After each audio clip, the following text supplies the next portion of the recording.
Hi guys, इस video में मैं आपको इन 3 बुक्स के बारे में बताऊंगा जो आपके माइंड को बिल्कुल शांत कर देगी। इन बुक्स को मैं हर साल रीड करता हूं because these books help me live a more meaningful, mindful, loving and peaceful life. And in books की वजह से मेरा कॉन्सेंट्रेशन, फोकस, अटेंशन सब कुछ इंक्रीज होता है क्योंकि मेरे दिमाग से वो चैटरिंग सारी खत्म हो जाती है। And these books are very powerful philosophical books जो आपको स्पिरिचुअलिटी और फिलोसफी में डीप लेकर जाएंगी। So let's start the video. First book है सिद्धार्था बाय हरमन हेसे। बहुत इजी टू रीड बुक है बट बहुत डीप बुक है। ये बुक मैं हर साल रीड करता हूं। तो बेसिकली इस बुक में सिद्धार्था की स्टोरी के through Hermann Hesse Buddhist philosophy के प्रिंसिपल्स आपको समझाते हैं। एंड स्पेशली इस बुक का लास्ट चैप्टर इतना डीप है, मैं उस लास्ट चैप्टर के बारे में ही डीपली बात करूंगा इस वीडियो में।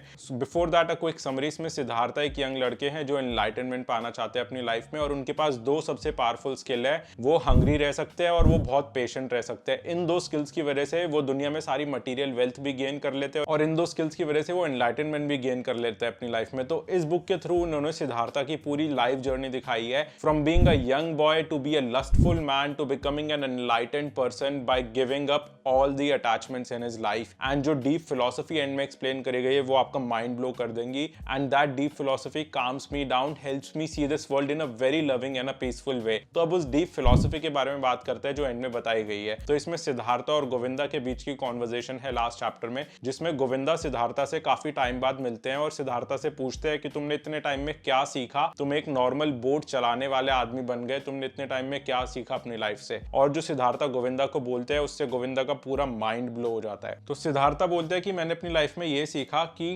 टाइम एक इल्यूजन है, टाइम कोई रियलिटी नहीं है, और उस टाइम की वजह से ही, इस इल्यूजन में जीने की वजह से ही हम अटैचमेंट्स में फंस जाते हैं, और उन अटैचमेंट्स में फंस कर ही हम लोगों से हेट, लव, सारी जेलसी, ये सारी फीलिंग्स आती है हमारे अंदर। और इस कॉन्सेप्ट को सिद्धार्था बहुत ब्यूटीफुली समझाते हैं। कैसे? वो कहते हैं कि एक चोर जिस टाइम पे आप उसे देखोगे वो चोरी कर रहा होगा, पर आप उसे उस टाइम पे अपनी लाइफ में नहीं देख पाओगे जब उसे उन चोरी का रिग्रेट होगा और उन चोरियों से निकलकर वो अपनी लाइफ में कुछ अच्छा करने की कोशिश करेगा। हो सकता है वो टाइम उसके इस बर्थ में ना हो, उसके नेक्स्ट बर्थ में हो, पर एक ना एक दिन उसके साथ पक्का होगा जब उसे रियलाइजेशन होगी कि चोरी करना गलत था और वो उस गलती से बाहर निकलकर एक बेटर इंसान बनेगा, चाहे वो इस बर्थ में हो या नेक्स्ट बर्थ में। पर हम उसे इस बर्थ में, इस पर्टिकुलर टाइम में देखते हैं तो हमें वो चोर लगता है, जिसकी वजह से हम उससे नफरत करते हैं, जिसकी वजह से हम उसे पनिश करते हैं, सब कुछ करते हैं उसके साथ। और यही चीज हर इंसान के साथ होती है। हम एक दूसरे को एक पर्टिकुलर टाइम पे ऑब्जर्व कर रहे हैं, जिसकी वजह से हम एक दूसरे के लिए टेम्पररी इंप्रेशंस बना लेते हैं अपने दिमाग में। कल को आपने मेरे को किसी लड़की के साथ देखा बार, तो आपके दिमाग में एक टेम्पररी इंप्रेशन आ जाएगा कि दक्ष लड़कियों के साथ घूमता है। कल को आपने मंदिर में मुझे देखा तो आपके अंदर एक टेम्पररी इंप्रेशन आ जाएगा कि दक्ष तो बस भगवान की पूजा करता रहता है सारा टाइम। तो हम ये टेम्पररी इंप्रेशंस बनाते हैं अपने दिमाग में because of the illusion of time.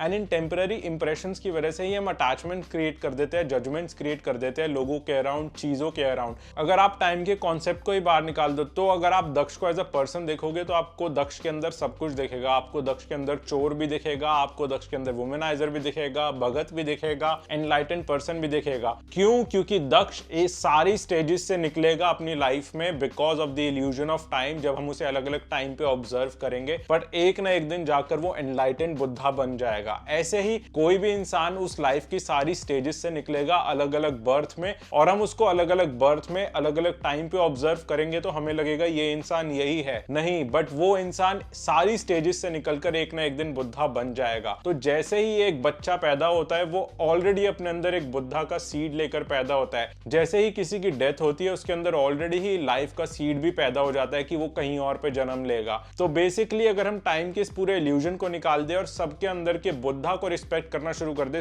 ये रियलाइज कर ले कि अगर टाइम नहीं होता तो इन दी एंड सबको ही बुद्धा बनना है, सबको ही एनलाइटेंड बनना है, because they will go through a similar journey of attachment and detachment and slowly they will realise that they are a part of something bigger. अगर उस चीज को हम अपनी लाइफ में लिया है, उस कॉन्सेप्ट को, उस वे ऑफ थिंकिंग को, ये नहीं पता मुझे कि ये सच है कि गलत है, okay, this is a philosophy, इसके पीछे हमारे पास कोई साइंटिफिक प्रूफ नहीं है, पर अगर हम इस वे से सोचना शुरू कर दे तो हमारे अंदर की हेट्रेड और जेलेसी कितनी ही कम हो जाएगी, क्योंकि हमें दिखेगा कि आज जो मूवी स्टार बहुत पॉपुलर है और फरारीज खरीद रहा है, वो कल इन सारी चीजों से दूर होकर वो भी एक बुद्धा बनने वाला है, वो भी एक एनलाइटन बीइंग बनने वाला है। तो हमें उसकी चीजों से जेलसी ही नहीं होगी, क्योंकि हमें पता है कि वो एक टेम्पररी इंप्रेशन है जो हमारे माइंड पे इस वक्त पड़ रहा है, क्योंकि हम उसे 2023 में ऑब्जर्व कर रहे हैं कि उस स्टार की मूवी हिट गई तो इस वजह से उसे इतना सारा सक्सेस मिला। ऐसे ही सिमिलरली आपका कोई दोस्त है जो लाइफ में अच्छा कर रहा है, वो at a particular time life में अच्छा कर रहा है, जब आप उसे ऑब्जर्व कर रहे हो, एक दिन वो भी इन सब चीजों से डिटैच होकर एक बुद्धा बन जाएगा, उसके अंदर भी वो बुद्धा का सीड है। तो आप उस बुद्धा के सीड से, सबके अंदर जब बुद्धा देखने लगोगे, उस सीड से प्यार करने लगोगे, और आपके अंदर जो ओवर थिंकिंग होती है और लोगों के एटीट्यूड की वजह से और लोगों से अटैचमेंट की वजह से, वो सब रिड्यूस होनी शुरू हो जाएगी। किसी ने आपको किसी टाइम पे गुस्से में गलत बोला तो आपको उसके अंदर भी बुद्धा का सीड दिखेगा कि हाँ, ये इस पर्टिकुलर टाइम पे ऐसा रिएक्ट कर रहा है, पर एक दिन ये भी अपनी सारी इमोशंस और सारी फीलिंग से डिटैच होकर एक एनलाइटेंड बीइंग बनने वाला है। बिकॉज जैसे ही एक बच्चा पैदा होता है, उसके अंदर ऑलरेडी एक बुद्धा का सीड होता है। और इस सिंपल फिलॉसफी, सिंपल और डीप फिलॉसफी को अगर आप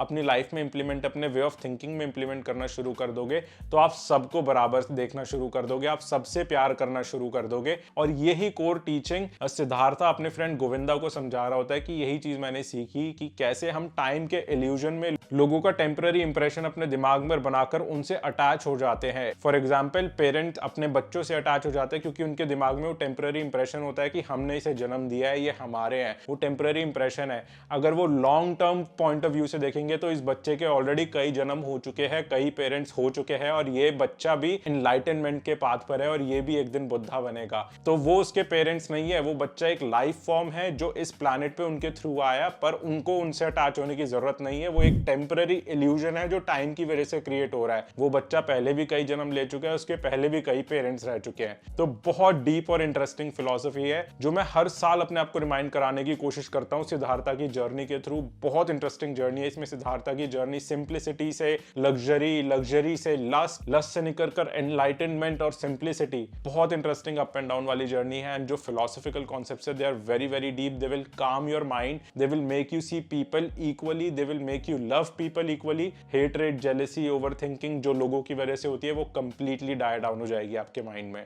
नेक्स्ट बुक है the power of now by Eckhart Tolle. Again बहुत इंपॉर्टेंट बुक है, बहुत डीप बुक है। इस बुक का हर चैप्टर आपको हिट करेगा अगर आप इस बुक के हर चैप्टर को मल्टीपल टाइम्स रीड करने की कोशिश करोगे। तो इस बुक में पावर ऑफ नाउ के थ्रू ऑथर ने ये समझाने की कोशिश करी है कि कैसे हम नाउ में रहकर अपनी लाइफ में चीजें क्रिएट कर सकते हैं, कैसे नाउ एक पावरफुल जगह है जहां पर हमें रहना चाहिए, क्योंकि जब हम नाउ में रहते हैं वही एक रियलिटी है। जो पास्ट और फ्यूचर है वो रियलिटी नहीं है। नाउ में ही आपके पास वो पावर ऑफ क्रिएशन है जहां पर आप कोई डिसीजन लेकर वो यूट्यूब वीडियो शूट कर सकते हो, या उस सब्जेक्ट को पढ़ सकते हो, या कुछ भी अपनी लाइफ में कर सकते हो जो आप करना चाहते हो नाउ में रहकर। और यही चीज एनिमल्स करते हैं, प्लांट्स करते हैं। वो आगे पीछे का नहीं सोचते, वो सिर्फ नाउ में रहकर अपनी लाइफ में चीजें क्रिएट करते हैं, नाउ में रहकर चीजें एंजॉय करते हैं। यही चीज आप बच्चों में देखोगे। बच्चे कितने क्रिएटिव होते हैं और पूरे दिन खेलते रहते हैं। क्यों? क्योंकि उनके पास कोई पास्ट मेमोरीज नहीं है, ना फ्यूचर एम्बिशंस है, जिसकी वजह से वो सिर्फ नाउ में रहते हैं और नाउ में रहकर उस नाउ का पूरा फायदा उठाते हैं।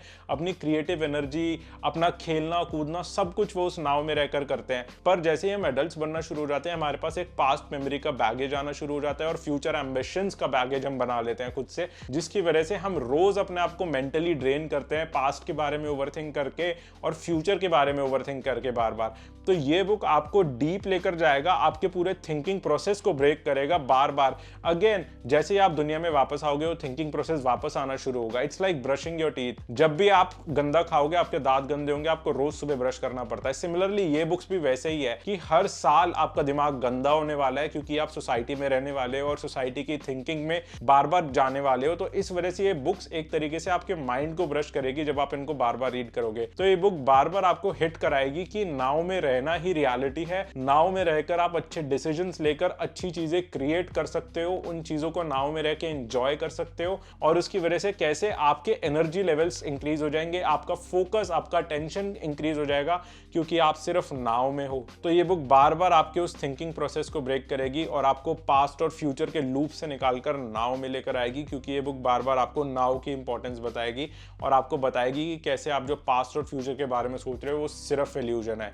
सो a very very important book. इस बुक ने मेरे को पावर ऑफ नाउ की एक्चुअल रियलिटी बताई कि कैसे now is the most powerful moment of your life and you can create anything with it if you try to stay in that moment and not run away from your important task. सिर्फ उस moment में रहकर उन important task को करोगे तो you will be able to create anything with your life. Again a very powerful book. Final book है आत्मा मन बाय कपिल गुप्ता। ये इन तीनों में सबसे पावरफुल बुक है क्योंकि ये बुक आपके सारे थिंकिंग प्रोसेस को चेंज कर देगी। आपको ये रियलाइज कराएगी कि आपको लाइफ में कुछ भी अच्छा करने के लिए सबसे पहले अपनी आइडेंटिटी को गिव अप करना पड़ता है। एंड आइडेंटिटी को गिव अप करने से क्या मतलब है? इसका मतलब ये है कि जो दक्ष की आइडेंटिटी मुझे मिली है, ये नाम मुझे मेरे पेरेंट्स ने दिया, उसके बाद मैं इस चीज में अच्छा हूँ, इस चीज में खराब हूँ, ये सारी चीजें सोसाइटी ने मेरे अंदर फीड करी, जिसकी वजह से मेरे बिहेवियर्स इंप्रूव हुए, बिहेवियर्स चेंज हुए और मैं एक पर्टिकुलर डायरेक्शन में गया। अब कल को सारी सोसाइटी मिलकर मुझे राहुल बोलना शुरू कर देगी तो राहुल मेरी न्यू आइडेंटिटी बन जाएगी। और क्या होता है कि जब हम अपनी आइडेंटिटी को बहुत सीरियसली लेना शुरू कर देते हैं तो हम इस आइडेंटिटी के बारे में बहुत प्रोटेक्टिव हो जाते हैं। और जैसे कि फॉर एग्जांपल मैं इस दक्ष के नाम को बहुत सीरियसली लेना शुरू कर दूंगा तो मैं दक्ष को बचाने के लिए बहुत प्रोटेक्टिव हो जाऊंगा। मैं अपने लाइफ में रिस्क नहीं लूंगा क्योंकि मुझे लगेगा कोई और इंसान दक्ष के बारे में क्या सोचेगा, उसने इंजीनियरिंग छोड़ के यूट्यूब शुरू कर दिया, देखो दक्ष ने क्या किया अपनी लाइफ के साथ, या फिर उसने यूके जैसी इतनी अच्छी कंट्री छोड़ के इंडिया में शिफ्ट हो गया, देखो दक्ष ने क्या किया अपनी लाइफ के साथ।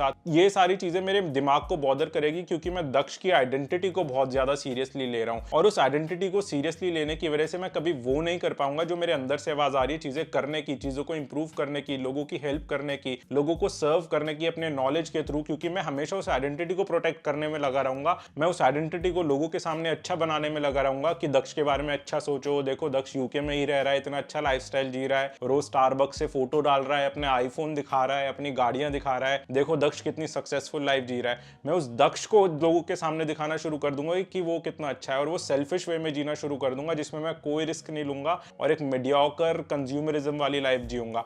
वहीं पे अगर मेरी आइडेंटिटी से मेरी अटैचमेंट खत्म हो जाती है और मैं रियलाइज करता हूं कि आइडेंटिटी सिर्फ एक फेक आइडेंटिटी है जो मुझे सोसाइटी ने दी है, ये नाम भी मैंने खुद डिसाइड नहीं किया, मेरे पेरेंट्स ने किया डिसाइड, और उसके बाद मैं किस चीज में अच्छा हूं, किस चीज में बुरा हूं, ये भी सोसाइटी ने मुझे बोल बोल के मेरे दिमाग में चीजें फीड करी। तो उन सारी चीजों को, अपनी आइडेंटिटी को कंप्लीटली हटाकर मैं सिर्फ काम पे फोकस करूंगा कि मुझे सोसाइटी में क्या चेंजेस लाने हैं, मैं क्या काम करना चाहता हूं सोसाइटी के लिए। अपनी आइडेंटिटी को भूलकर तो मैं लाइफ में ज्यादा रिस्क ले पाऊंगा, मैं एक लाइफ को मिनिमल वे में जी पाऊंगा कि मुझे किसी को शो ऑफ करने की जरूरत नहीं है कि दक्ष कितना सक्सेसफुल है, क्योंकि दक्ष जैसी कोई चीज है ही नहीं। दक्ष तो एक इल्यूजन है जो सोसाइटी ने बनाया है और जितना ज्यादा मैं इस इल्यूजन से चिपका रहूंगा उतना ज्यादा मैं ओवरथिंक करता रहूंगा अपने माइंड में कि मुझे इस इल्यूजन को बचाना है, जो कि सच्चाई नहीं है। सच्चाई सिर्फ एक ही चीज है कि मेरे पास पावर है काम करने का और वो काम मैं कर सकता हूं अपने माइंड और हैंड्स को यूज करके, एज सिंपल एज दैट। इसके अलावा जो आइडेंटिटी है वो एक इल्यूजन है, उसको बचाने में मुझे अपनी मेंटल एनर्जी वेस्ट नहीं करनी है, उसके बारे में ओवरथिंक नहीं करना है कि मुझे इस आइडेंटिटी को बचाने के लिए, लोगों के सामने अच्छा दिखने के लिए क्या क्या करना है। जैसे ही आइडेंटिटी से मैं दूर होना शुरू हो जाऊंगा, मैं अपनी लाइफ में फियरलेस होना शुरू हो जाऊंगा और मैं बोल्ड स्टेप्स लेना शुरू करूंगा जो बाकी लोग सोच भी नहीं पाते लेने का, क्योंकि ज्यादातर लोग अपनी आइडेंटिटी से अटैच्ड होते हैं। उन्हें अपनी आइडेंटिटी को प्रोटेक्ट करना है कि एक दिन मैं गरीब हो गया तो लोग मेरे बारे में क्या सोचेंगे कि दक्ष तो बहुत ज्यादा गरीब हो गया है, देखो क्या किया उसने अपनी जिंदगी के बारे में। तो the fear of what will people think, the fear of protecting your identity, ये सारे फियर्स आपकी ओवरथिंकिंग में बहुत ज्यादा एड अप करते हैं और जैसे ही आप अपनी आइडेंटिटी लूज करना शुरू कर देते हो अपने माइंड में, उसकी वजह से आप और स्ट्रांग होना शुरू हो जाते हो। ये चीज शाहरुख खान भी अपनी लाइफ में इंप्लीमेंट करते हैं। शाहरुख खान ने अपने एक इंटरव्यू में बोला था कि जब भी मैं लोगों के सामने जाता हूं तो मुझे पता है कि मैं शाहरुख खान नहीं हूं, ये लोगों ने मुझे एक आइडेंटिटी दी है शाहरुख खान की, तो मुझे एक्टिंग करनी है लोगों के सामने शाहरुख खान होने की। मैं शाहरुख खान से ऊपर हूं, मैं एक इंडिविजुअल स्पिरिट हूं, मैं एक पावरफुल स्पिरिट हूं जिसके पास पावर है दुनिया में चेंज लाने का, जिसके पास पावर है अच्छा काम करने का। और ये जो आइडेंटिटी दुनिया ने मुझे दी है शाहरुख खान की, इसको मुझे अपने सर पे नहीं चढ़ने देना कि इसकी वजह से मेरे अंदर एरोगेंस और ईगो आ जाए। नहीं, ये एक इल्यूजन है जो दुनिया ने क्रिएट किया है। That's it, as simple as that. इसलिए उन्होंने उस आइडेंटिटी को अपने सर पे नहीं चढ़ने दिया ताकि उनका फोकस हमेशा काम पे रहे